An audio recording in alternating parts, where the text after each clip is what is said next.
Spartans! Tonight we dine in hell! And that's King Leonidas, ladies and gentlemen. So, yes, everyone knows that the 300 Rise of an Empire is coming out this Friday, and almost 7 years ago to this date, I believe it came out on March 7th of 2007, very macho,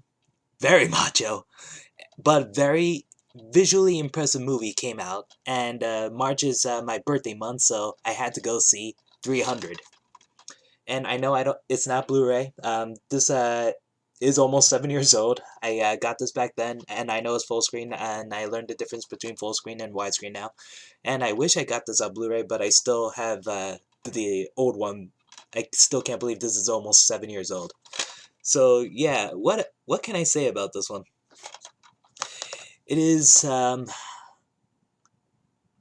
seriously, when I meant visually impressive, even though there's more stuff going for it, but anything else, it just superb on the visuals, and it fits everything, if you know what I mean. Zack Snyder, who's one of my favorite directors now. I know a lot of people still don't like him. They think he's a hack. He's kind of like Michael Bay, except that he's more truer to the source material. But that's the thing. He's true to the source material. I read the graphic novel of 300, and when I finally watched this movie, I'm like, Jesus Christ, he actually made the comic book into a movie. And it worked. It looks great. And yes, it's the graphic novel. The movie is based on a graphic novel, which is based on a historical event. And of course, they're going to get a lot of the details wrong, but I'm just judging it on the movie, which is based on the graphic novel. So honestly, I didn't see any faults in it. Well, I saw a couple faults, but there's barely any. And I still think Zack Snyder is a pretty good director, even though Sucker Punch did suck. But even that one was visually impressive as well. Almost every single one of his movies, the visuals are great.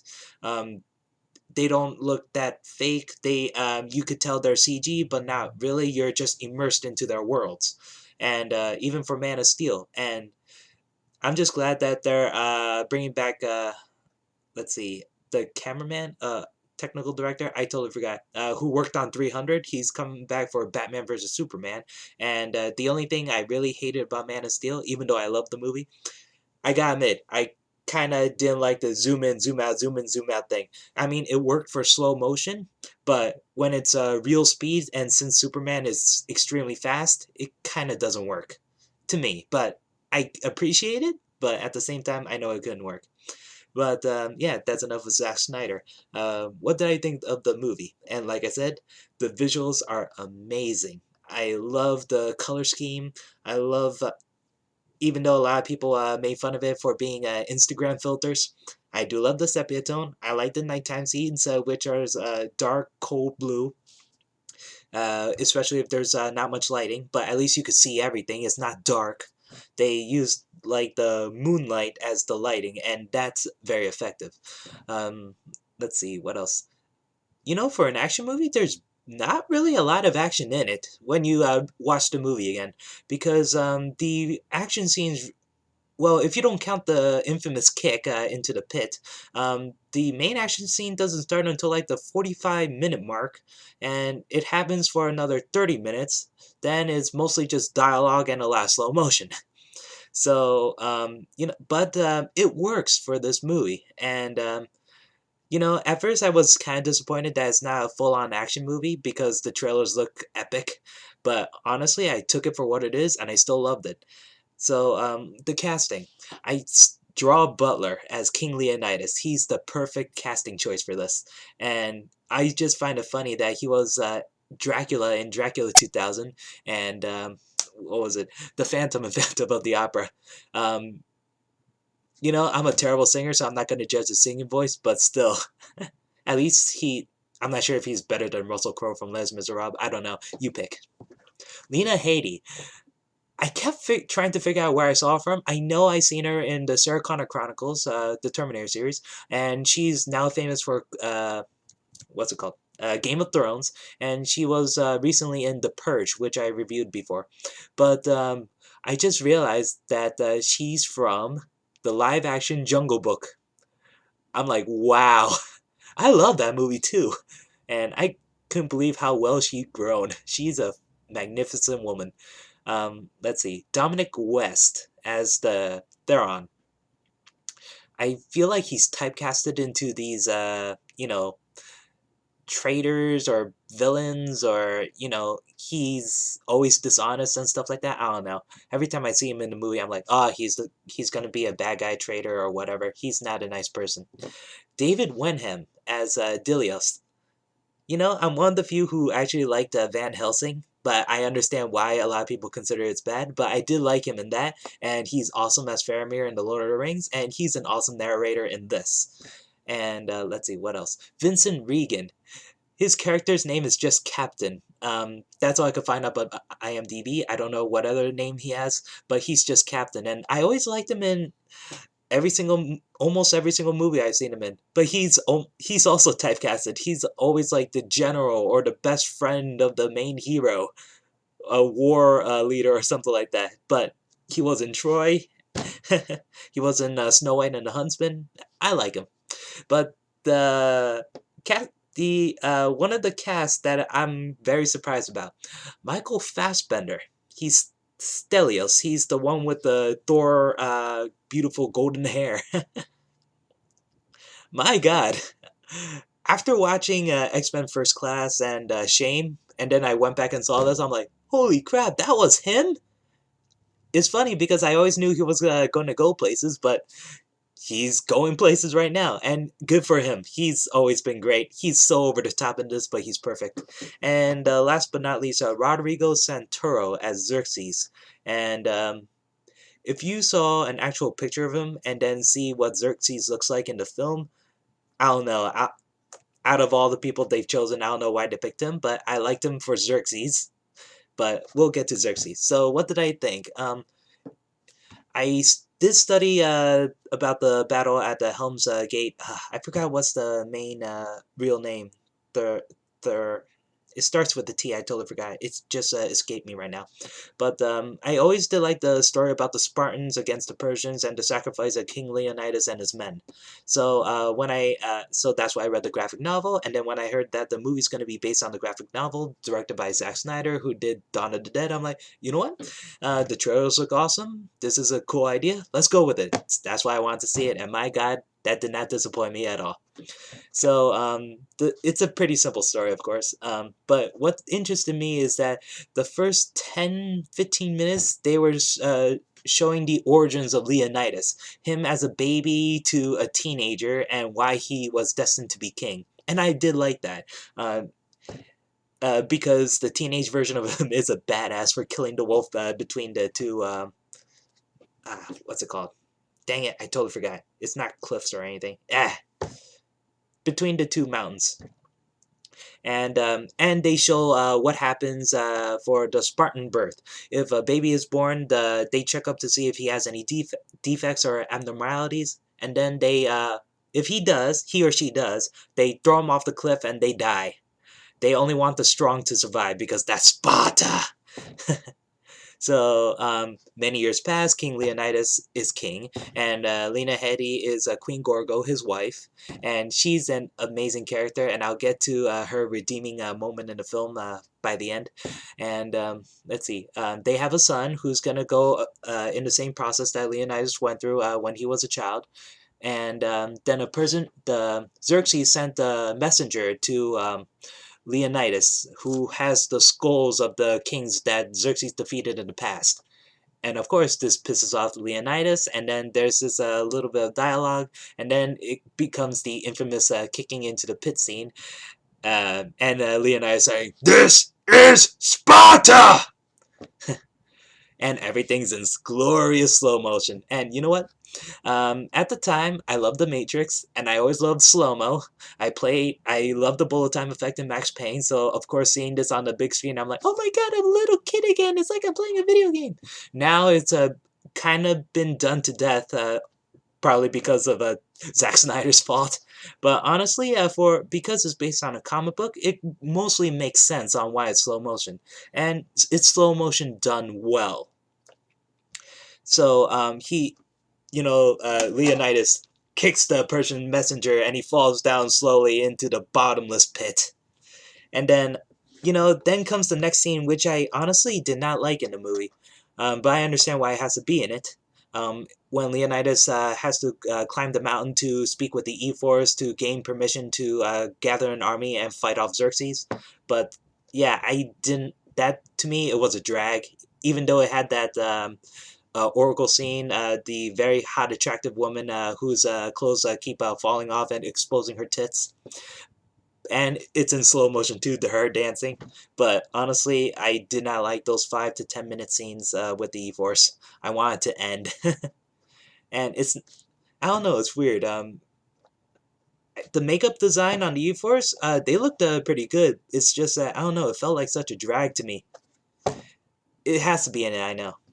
I don't know any other way they could have done it differently. It's kind of hard to explain, but I just wanted to get from Leonidas from Sparta to going to Hell's Gate, and to me that was just a drag. And this was followed up by a sex scene between Lena Headey and Gerard Butler in slow motion. And yes, I did laugh in the theater at this, but at the same time, you know what? It's not as funny as the Watchmen sex scene, but in here, you know what? It works. It's intimate. The atmosphere is good. The shots are well shot. Hell, if Zack Snyder could make a slow motion porno, I would watch it actually. And so the next morning, Leonidas leaves with 300 Spartans, the finest soldiers, and Michael Fassbender is one of them. And what the first line he spoke, everyone in the theaters laughed because it was so loud and over the top. He's like, "We're with you, sir! For Sparta! For glory! For death!" Or something like that. And his smile, it's he reminds me of Tom Hiddleston a lot with that smile. It's like Loki, but he's a good guy. That's the weird thing. He has this devious smile. It's like I love Michael Fassbender in 300. But let's see. So they march on to Hell's Gate, and one of the Spartans decide to come along, but he's deformed. He's a hunchback. I don't know. I totally forgot his name, but let's see. He was one of the defective babies from birth, but his parents decided to keep him and not kill him. So he's grown up now and then wants to join the Spartan army. But the problem is that because he's too weak to hold up his shield, and Leonidas had to describe about what the phalanx does, his Spartan formation of using the shield to cover the man on his left or the right, and using the spear on top to attack. So it's like the perfect defense. And he considers that the hunchback is a weak link because he can't protect the guy on his left or right. So the hunchback is really upset about this. He felt betrayed, and he wants to get revenge on Leonidas by being a traitor later. So yeah, it's you could tell what's gonna happen in this movie. It's it's predictable, of course, but at the same time, you're just along for the ride, and that's what I like about it. I love the atmosphere, and even though it's all blue screen, the environments look beautiful. It's weird. It's like a mixture of realism but surrealism, mostly because of the imagery, the sepia tone and stuff. You wish you could see it, actually visit it, even though it's mostly just sand and dust and a blue screen. So yeah, they are on march to Hell's Gate, and then they start battling with the Persians. And when they fought with the Persians the first time, well, kind of first time, they were setting up. They're blocking off the cliffs next to the Hell's Gate, so the Persians have to go through Hell's Gate no matter what. And oh yeah, the Hunchback knows that there's a backwards trail behind the Hell's Gate, so if Persians know about it, they could corner the Spartans, defeat them, and then head over to Sparta.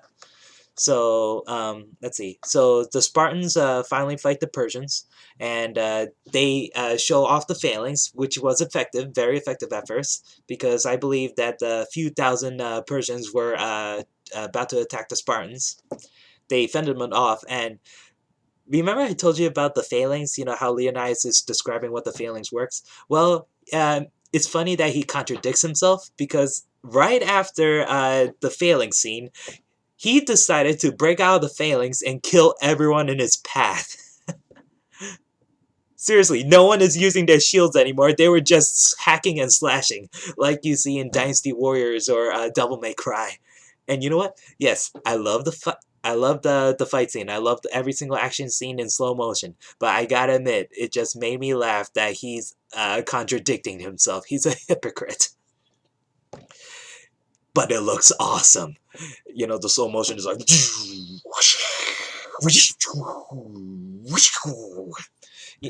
And you know what? It's slow motion, fast motion. And yes, it is repetitive, but I accepted it for what it is because it just looks good. And probably it's because I love the slow motion scenes in The Matrix so much, so I just wanted more of that. And you know what? It was very effective. And then right after that, they do the formation again as the failings, the turtle formation or the diamond formation. I forgot what it's called. They use that term in the Gladiator. You know, the triangle. And no Spartan died that day. And you know what? I thought that was awesome. And what I like the most is about the little details with the film. Um, because the front mostly defends and attacks, and for the phalanx. So the first row defends and then attacks, and front line of Persian soldiers fall down. And then after that, the second row immediately goes to the front row of the Spartans, defend them, defend themselves, and then attacks the second wave of Persians, and then so on and so forth. It's just a cycle, and I thought that was brilliant. That works, and I think that's historically accurate. But it was portrayed very well for those for that minute during that in the movie. And not just that, every Spartan has a job because even though you think, oh, just the front row of Spartans are just doing the work. No, no, no. In the back, you can see that the back the Spartans in the back row are picking off any Persians that are still alive. So you know what? I like that. Even though they showed the back Spartans for a couple seconds, at least it shows that okay, everyone has a job to do. This is what they do. This is what they do for a living. They're warriors. They're the most epic, badass warriors. You know, like the Navy SEALs of Sparta. So, you know, after this fight scene, then it's parallel with the storyline of Queen Gorgo. She knows that there's a huge chance that Leonidas might fail because it's only 300 Spartans against a million Persians. So she wants to convince the council or the Senate or something like that. She wants to convince the people to send more troops to aid Leonidas. But she knows that Leonidas already broke the law. U4s already spoke. They said he's not permitted to go into war. So Leonidas has no choice but to obey the law. It's something about the Carnia or something like that. And let's see. So she's willing to do anything just to make sure that her husband will get the help and Sparta will live on. She cares so much about her country and her husband. And oh man, I totally forgot. She mentioned the last few words to her husband. She says about his shield. I want you to be back with your shield or on it. She doesn't care if he lives or dies as long as it's honorable. So, you know what? She's an awesome character. I really liked Lena Headey as Queen Gorgo. No wonder she's in Game of Thrones. And Sarah Connor in Terminator series. So, let's see. And then King Xerxes wishes to meet up with Leonidas. And right before that, it shows that the Spartans are cleaning up to build up the wall. Hundreds and hundreds of bodies just to make up the wall. They called the bodies mortar, which I liked. And you know what? The funny thing about this scene is that it's casual. This is nothing to them. They're just pretending like it's another workday.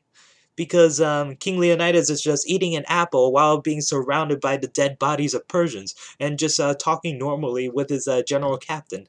And he's like, oh, you know, how's your day? Oh, I'm good, I'm good, I'm good. I'm just eating this apple right here. Relax, we have to be civil anyway, right? I like that. And when it comes back to them, it shows Michael Fassbender as Stelios talking with Captain's son. You know, they're making fun of each of them being like a woman, you know, in fighting. And, you know, it's like one of those bro on bro talks while dragging the dead bodies to fill up the wall. And I did like that. The humor is pretty subtle. that's what I like about movies. It doesn't hit you on the head unless it's a comedy making fun of things hitting you on the head. You know what I mean? So Leonidas meet up with Xerxes, and my God, I don't know whose decision was it to make Xerxes like that, but ever since I saw him, I'm like, oh my God, he looks ridiculous. He's covered in jewelry. He's wearing a golden underwear. He's bald. He has a voice that's extremely distorted. He says something like, Leonidas, I am the God King. I'll give you grand power. And that's Rodrigo Santoro right there. He sounds nothing like him in real life, so I'm like, why did they choose him? I don't know. It worked for me. That's a weird thing. I'm not sure if he was acting very well or acting very badly. Or it's supposed to be like that on purpose. It's supposed to make you hate Xerxes. And you know what? I think that's the main point because of Xerxes really look like this weird ass dude, and he really thinks that he's the God King, even though he looks ridiculous and he can never be a God King. But he made this image of himself because he believes that he's a God King. So yeah, if the purpose of him looking like that is to make you want Leonidas to succeed and defeat Xerxes, then yeah, I'm up for that. Nothing against Rodrigo Santoro's acting. It's just, I don't know. Could they have done it differently with Xerxes? I don't know. That's a weird thing. I feel like they should, but at the same time, it actually works in this movie. So yeah, Xerxes is giving Leonidas one more chance. Just join up with him, and Leonidas is like, I would kneel, but after killing all your wimpy soldiers whom my wives could defeat, I decided not to kneel. It's just hard on my leg. But before this war is over, I will make sure that a god king will bleed. And you know what? I like his speech with that. Oh, Gerard Butler's acting. Let me talk about that. He Every time he talks, he yells. That's what's funny. But every time he doesn't talk, he doesn't really talk that much. He shows a lot of expression in his eyes. Yes, he has like the Russell Crowe form of acting, his face being frozen, like he doesn't give a damn. But you could tell so much of emotion in his eyes, and it just works. They captured it. He's silent for a lot of the movie, but you could tell what he's thinking through his eyes. Because there's a scene where the Persians are getting destroyed by the huge waves because of the storm, and the 300 Spartans were loud and cheering and all that. But King Leonidas is the only one calm enough, but you could tell in his eyes, and as the narrator spoke, he's like, there's only one of us who's cool enough to know that, to handle this, and he believes that he will win. That's awesome. Oh yeah, speaking of which, I already passed the very funny scene. When Leonidas and the 300 Spartans are heading off to Hell's Gate, they meet up with the Athenians, and the Athenians were shocked that Leonidas only brought 300 Spartans against Xerxes' 1 million Persians. So the Athenians like, this is a lost cause, and Leonidas is like, I'm gonna prove you a point right here. You, what do you do? I'm a potter, sir. You, what do you do? I'm a carpenter, sir. Uh-huh. And you? I'm a gardener, sir. Uh-huh. Spartans! What do we do? And they just say, woo, woo, woo. And then he replies finally, you see, old friend, I brought more soldiers than you did. It's just badass every time he speaks out. So now fast forward, Xerxes sends off his best soldiers, the Immortals, and basically they're ugly looking motherfuckers. They kind of look like predators though, with the weird teeth and all. And then they have these awesome masks. They look threatening, and they have these weird hands. I don't know, they have 6 fingers? In one scene, it looked like a guy had a 6 finger, and they all have claws. This movie is very stylized. And, oh yeah, speaking of graphic novel and styles, in the original graphic novel, basically the Spartans are all naked. All they have are the capes. So I'm just glad that Zack Snyder did not do that for this movie. Yes, he that means that he's not fully truthful to the source material, but just be glad you don't see Draw Butler's penis and balls, even though you did see his ass, very firm ass. So, they fight off the Immortals. Some of the Spartans die, but they are successful in defeating most of the Immortals. Then Xerxes keeps sending army after army after army. He sent a rhino, a CG rhino. He sent in three CG elephants. And, I guess the elephant scene disappointed me because I was a big fan of the Lord of the Rings, Return of the King's elephant scene.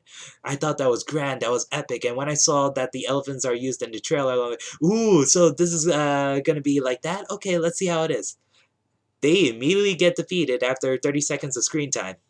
Mostly because the Hell's Gate is near a cliff, and all the Spartans have to do is just back up the elephants. Make them fall into the cliff. That's it.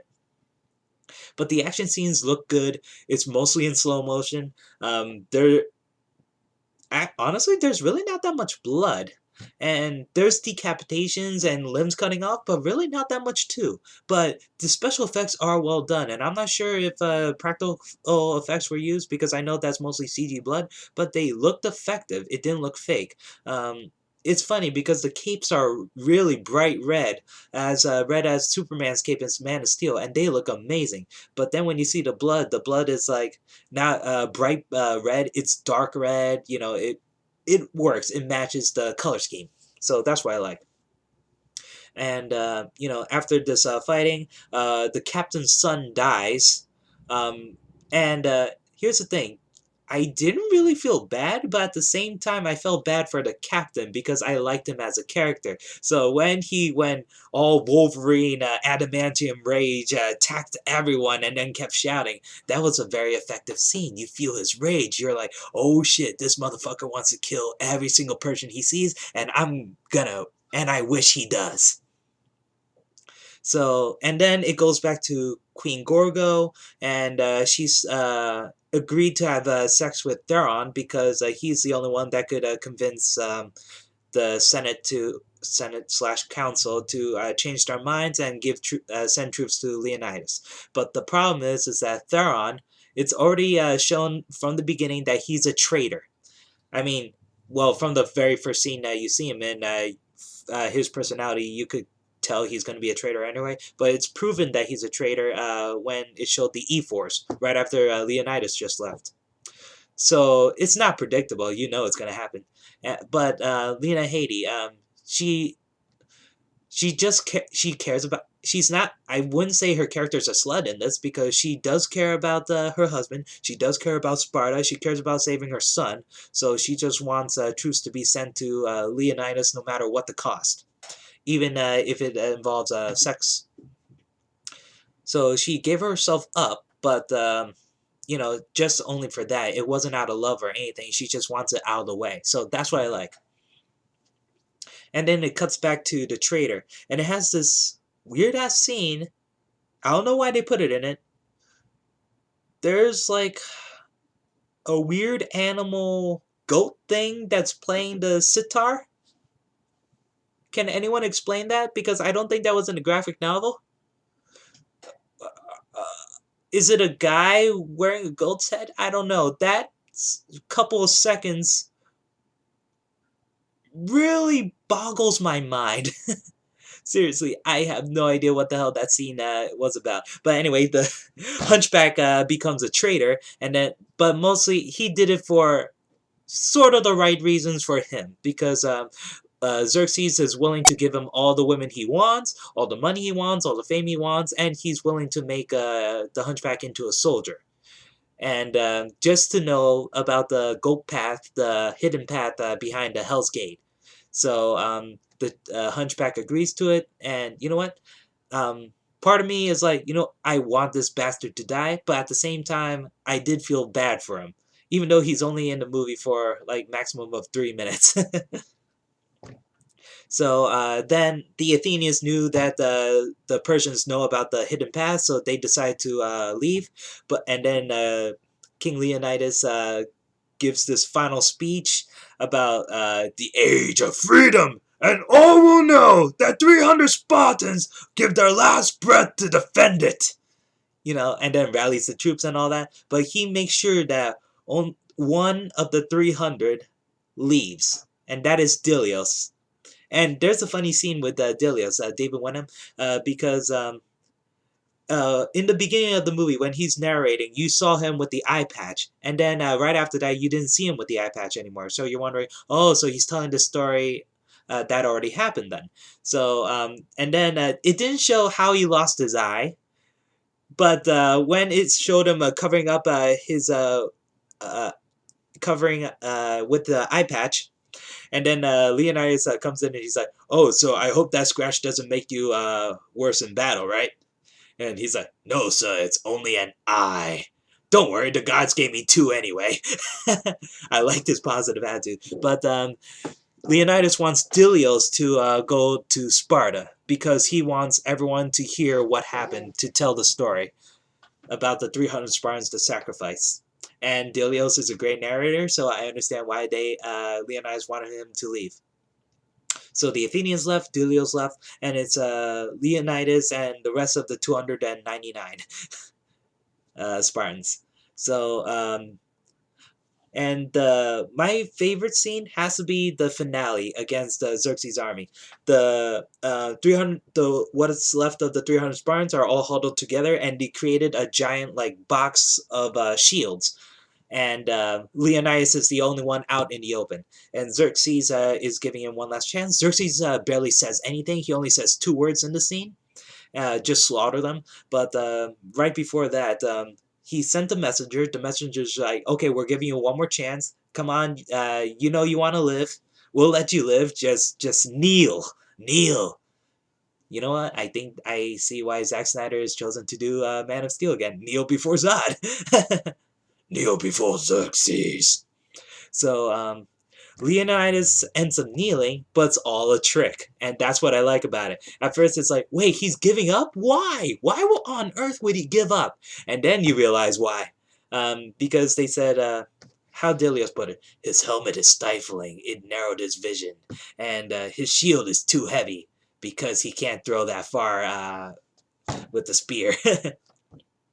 So Leonidas kneeled, but it turns out it's all a ruse. Stelios comes out and kills the messenger, and then in glorious slow motion, Leonidas throws the spear at Xerxes. And as history shows, Xerxes doesn't get killed off by Leonidas. So if you already knew that before watching this movie, you know what's going to happen.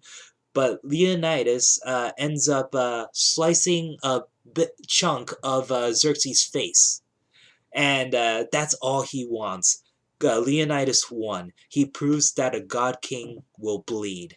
And he proved that the underdogs, the Spartans, can rise up to the bullies, the Persians. And, and the whole world will hear about it.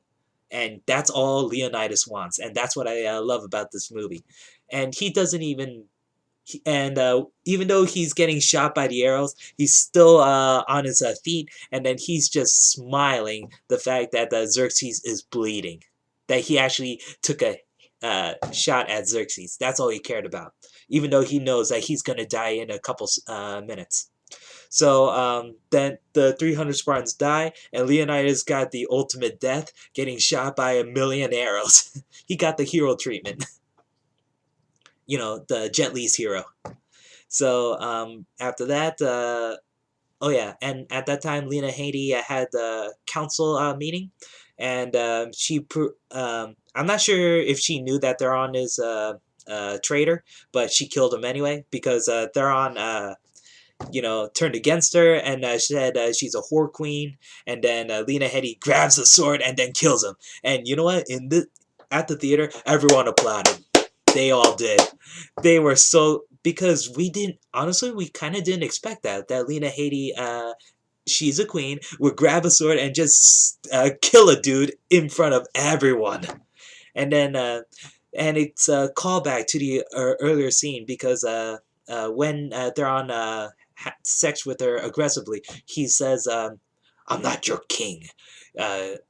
This will not end quietly, and this will not end quickly." this will not, this will hurt.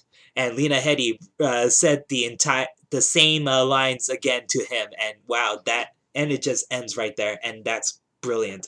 I liked her as a character, and yeah, a lot of people would say that she's a celeb, but she did it for the right reasons, I believe. And besides, the Sparta at that time, it really makes sense. So Delios comes back with the Athenians, tells Lena Headey that the 300 Spartans are dead, Leonidas isn't coming back. She's sad about it, but at the same time, the council agreed to send troops to aid Leonidas, even though it's too late, but they're willing to fight Persia.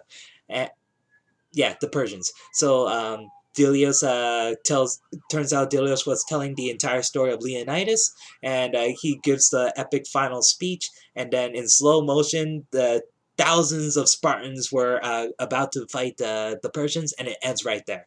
And then you have the one of the most badass end credits I've seen, because it's using the same art style as the graphic novel, and it looks beautiful. It's brilliant, and I'm happy about that. This movie, the visual effects, the um, everything, the style is just beautiful. It's perfect, and I love it, and I still recommend it to this day. And I hope that, and 300 Rise of an Empire still looks great, and I hope that it actually does justice to this one. I mean, yes, even though I keep talking about the visuals, the visuals, the visuals, it's the little things that also make up too. Like I said, Gerald Butler's acting. Every time he doesn't speak, you could see his emotion in his eyes. Oh yeah, that's why I wanted to talk about. Right before he dies, he only said three more sentences.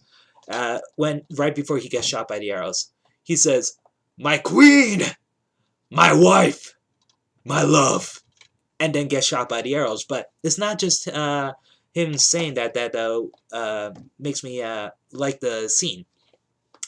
When you look in his eyes and the way he says it, he wants his wife to know that he done it. He made a god king bleed. He stood up as a free man against a tyrant, and then at the same time he realizes that he not only did he prove her good and showed honor, he realizes that he's gonna die and not see his wife and son again. So he has mixed feelings. So that's what I like about that. He wants to be with his wife again, but he knows that he's gonna die, but he's willing to die for honor, for the free man. And you know what? That's one scene that I really loved. And if I'm talking about what's my favorite action scene, of course it has to be King Leonidas kicking ass when he's on his own, because right before he kills the final guy, it was in slow motion for a long time, and it's just him slowly walking to the guy. Slowly walking to the guy, used his sword, and then kills him off. But the sword killing is in fast motion. Him walking in slow motion for like 30 seconds. And you know what? I really love that action scene too. So yeah, 300 is still great to this day. I can't believe it's 7 years old, and I hope it'll be one of those classics that everyone's gonna keep watching. So, and I hope the sequel's good, and that's all I'm gonna say. So, thank you.